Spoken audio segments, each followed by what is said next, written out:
یہود آئے حضرت عمر رضی اللہ تعالیٰ عنہ کے پاس اور آ کر کہنے لگے یہ آیت اگر ہم پر اترتی، یہ جس دن اترتی اس دن ہم عید مناتے۔ ہاں کتنی بڑی بشارت ہے، ذرا سنو غور سے۔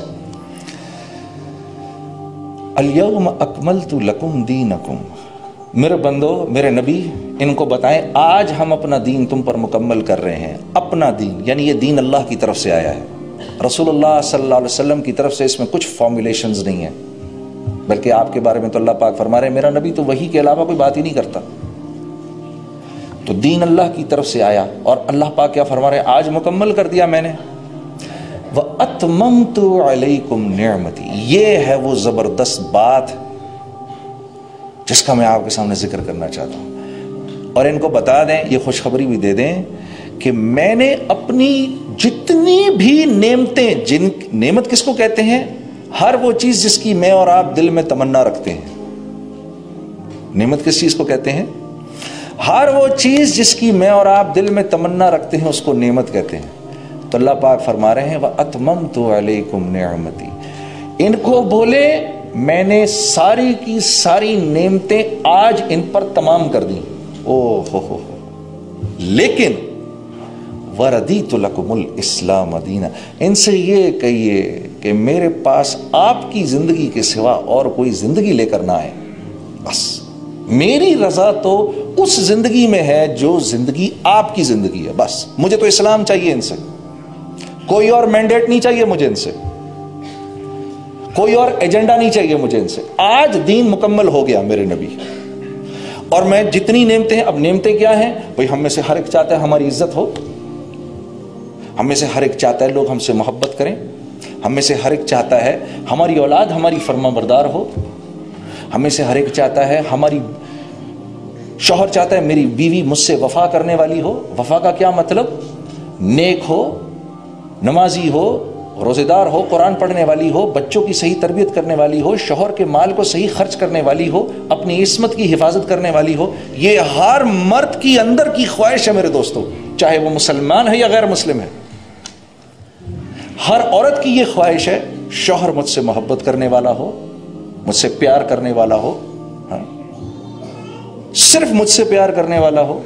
بہت بڑی نعمت ہے یہ ہر عورت کی خواہش ہے۔ بچے فرما بردار ہوں، معاشرے میں لوگ عزت کرتے ہوں، میرا تھوڑا مجھ کو پورا پڑتا ہو، میرے رزق میں برکت ہو، میری عمر میں برکت ہو، میں صحت مند ہوں، میری دعائیں قبول ہوں۔ یہ تمام نعمتیں ہیں۔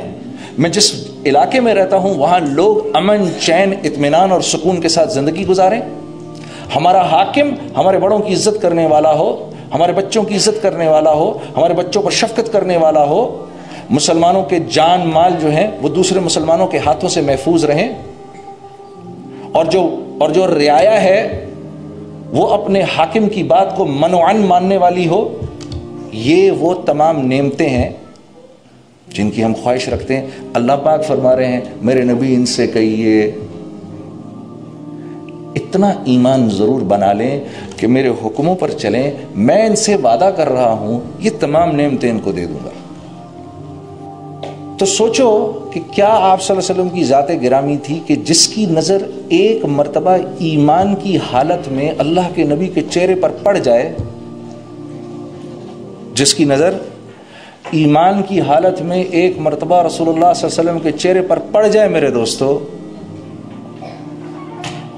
اس شخص کا درجہ اب ایسا ہے، اس شخص کا درجہ اب ایسا ہے کہ قیامت تک آنے والے جتنے اللہ والے، جتنے غوث، قطب، ولی جتنے بھی ہیں وہ سب مل کے بھی اس صحابی کے درجے کو نہیں پہنچ سکتے۔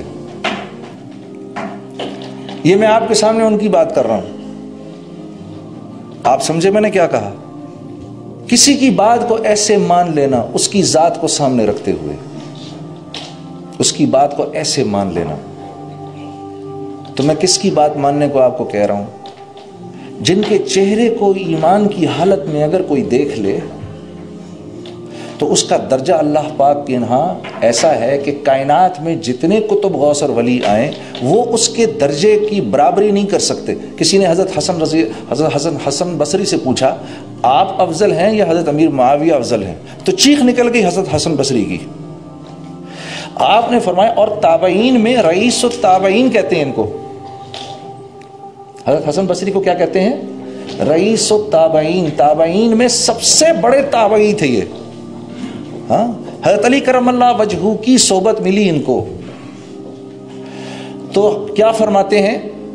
فرماتے ہیں اگر سارا کا سارا جہان حسن بصری سے بھر جائے تو حضرت امیر معاویہ کا وہ گھوڑا جس پر آپ جہاد کے لیے نکلتے ہیں، اس کی نتنوں میں جو گرد لگی ہے، سارا کا سارا بھرا ہوا جہان حسن بصری سے بھی اس گرد کا بھی مقابلہ نہیں کر سکتا.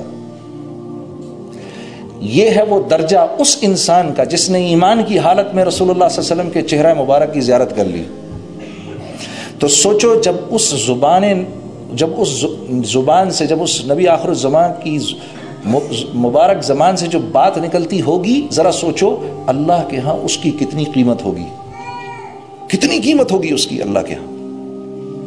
اور اگر میں اس بات کو ماننے والا بن جاؤں تو میں اللہ کے ہاں قیمتی ہو جاؤں گا کہ گھٹیا ہو جاؤں گا؟ کیا ہو جاؤں گا؟ قیمتی ہو جاؤں گا. اب میری دعا اللہ رد کریں گے؟ کبھی نہیں کریں گے کبھی. اب مجھے اللہ ایسی زندگی دیں گے دنیا کے اندر، اللہ اکبر.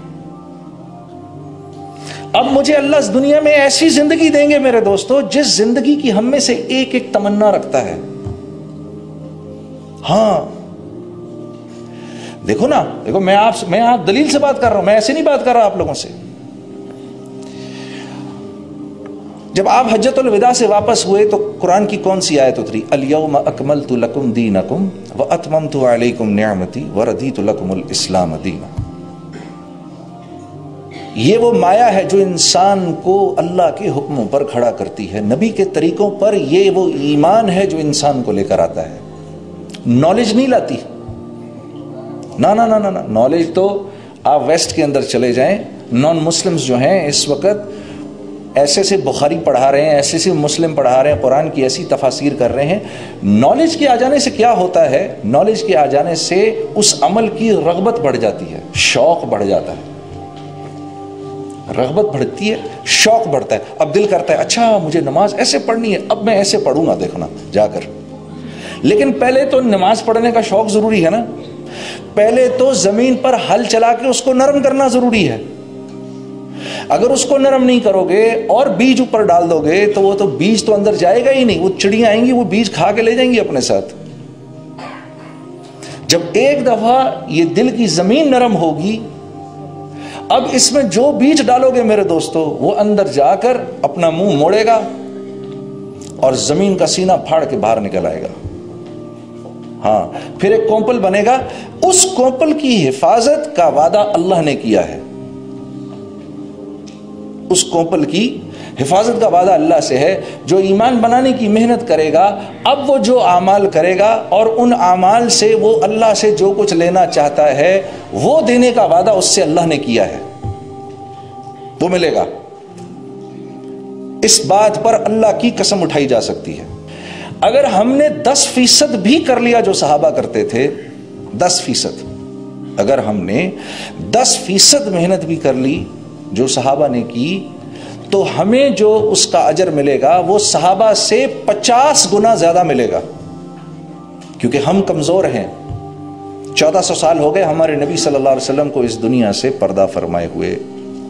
ایمان کس کو کہتے ہیں؟ کسی کی ذات پر ایسے اعتبار کر لینا کہ پھر اس کی بات کو سچا مان کے پھر اس کے پیچھے چلنا، یہ ایمان ہے. ہاں یہ بہتر ہے. ٹھیک.